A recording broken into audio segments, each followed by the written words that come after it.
आइए बेटा देखिए, पार्टनरशिप चैप्टर में आज जो इस वीडियो में हम क्वेश्चंस करने जा रहे हैं वो टोटल 3 करेंगे और ये तीनों ही क्वेश्चन हमारी इंटरेस्ट ऑन ड्राइंग पे हाफ ईयरली बेस्ड क्वेश्चंस हैं। तो इनको बहुत ध्यान से समझना आप, ठीक है, क्योंकि 3 क्वेश्चंस हैं, तीनों ही क्वेश्चंस में माइनर से चेंज की वजह से पूरा सोल्यूशन चेंज हो रहा है। तो आप देखोगे। आओ पहला क्वेश्चन देखते हैं। ए एंड बी पार्टनर्स हैं, प्रॉफिट शेयरिंग रेशियो इक्वल है। ए ने 4,000 रुपये ड्राइंग करी है in the beginning of every month, हर महीने की शुरुआत में, फॉर 6 मंथ्स। अब फॉर 6 मंथ्स यानी हाफ ईयरली वाला केस आ गया। कब तक ड्राइंग करी है उसने? 30 सितंबर तक। 30 सितंबर का मतलब होता है अप्रैल मई जून जुलाई अगस्त सितंबर, अप्रैल से लेके सितंबर तक। अब आप जानते हो ये बात कि हमारा साल कब शुरू होता है? अप्रैल से। ख़त्म कब होता है? मार्च में जा कर के, है ना। तो पहले 6 महीने की ड्राइंग हो गई।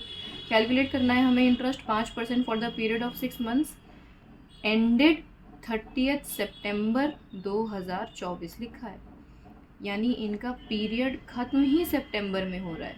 यानी अगर मैं आपसे आसान भाषा में बात करूं तो इनका जो फाइनेंशियल ईयर है आम तौर पर अप्रैल से शुरू होकर के मार्च में ख़त्म होता है, लेकिन इनका फाइनेंशियल ईयर सितंबर में ख़त्म हुआ है।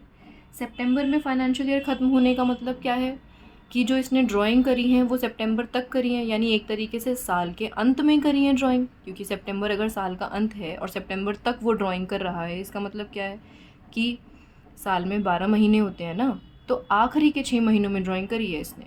और आखिरी के 6 महीनों में ड्राइंग करने का मतलब क्या होता है कि एवरेज पीरियड हमें कितना लेना होगा? 3.5। तो ये क्वेश्चन बस इसी पॉइंट पर था।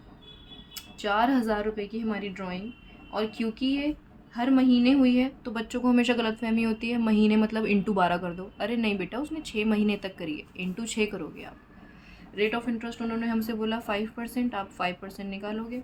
एवरेज पीरियड हमें बिल्कुल अभी पता चली है कि 3.5 लेनी है, तो हमने 3.5 ले ली। अब आप इसे सॉल्व करोगे। वही मैंने बताया, डेसिमल वाली कभी भी चीज़ें सॉल्व नहीं करते। आप डेसिमल हटा करके नीचे एक 0 इंक्रीज़ कर दो, 0 से 0 कैंसिल कर दो और डायरेक्ट आंसर निकाल लो। तो आपका इंटरेस्ट ऑन ड्राइंग निकल के आएगा बेटा 350। ठीक है, आओ सेकेंड क्वेश्चन अगला देखते हैं हम। ए और बी पार्टनर हैं। ए की ड्राइंग वही 4,000 रुपये हैं at the end of every month, हर महीने की आखिरी तारीख में। ठीक है, 6 महीने तक इसने ड्राइंग करी है, 30 सितंबर तक ड्राइंग करी है।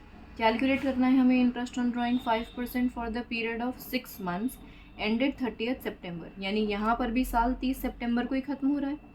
30 सितंबर तक उसने ड्राइंग करी है, तो ठीक है फिर से निकाल लेते हैं। 4,000 रुपये 6 महीने तक निकाले होंगे उसने, 5% इंटरेस्ट देना है, 5% दे दिया हमने। लेकिन अब क्योंकि हमारा एवरेज पीरियड कैसे निकलेगा? एंड ऑफ एवरी मंथ है, तो एंड ऑफ एवरी मंथ के हिसाब से एवरेज पीरियड बनता है बेटा 2.5। ठीक है, तो ये 2.5 के हिसाब से आप आंसर निकालोगे। ये जो एवरेज पीरियड्स की मैं बात कर रही हूँ ना बेटा, ये आपकी किताब में मैंशनड है।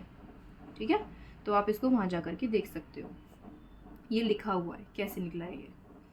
तो अब इसको सॉल्व करोगे तो आपका आंसर 250 आ जाएगा। ओके, आओ थर्ड देखते हैं। थर्ड में क्या लिखा है? B and C are partner sharing profit equally.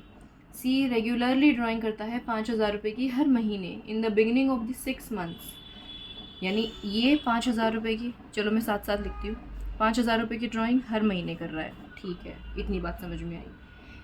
फिर इन the beginning of every month कर रहा है, यानी एवरेज पीरियड बिगिनिंग वाला लेना होगा हमें। कब तक ड्राइंग करी? 30 सितंबर तक, यानी वही 6 महीने ड्राइंग करी, तो 6 तो हम ऑलरेडी ले चुके हैं। नाउ कैलकुलेट इंटरेस्ट 12%, लो 12% निकाल लिया हमने। फॉर द ईयर एंडेड 31 मार्च, अब बिल्कुल हमारा वाला सवाल है ये कि साल मार्च में ही ख़त्म हो रहा है। अब साल मार्च में ख़त्म हो रहा है, ड्राइंग सितंबर तक हुई है, का मतलब क्या है? साल के शुरुआती 6 महीने में ड्राइंग ख़त्म हुई है, और शुरुआती 6 महीने में ड्राइंग ख़त्म होने का मतलब एवरेज पीरियड हमें लेना है 9.5। ठीक है जी, और अब आप इसे सॉल्व करो और आपका आंसर आ जाएगा 2850। ओके।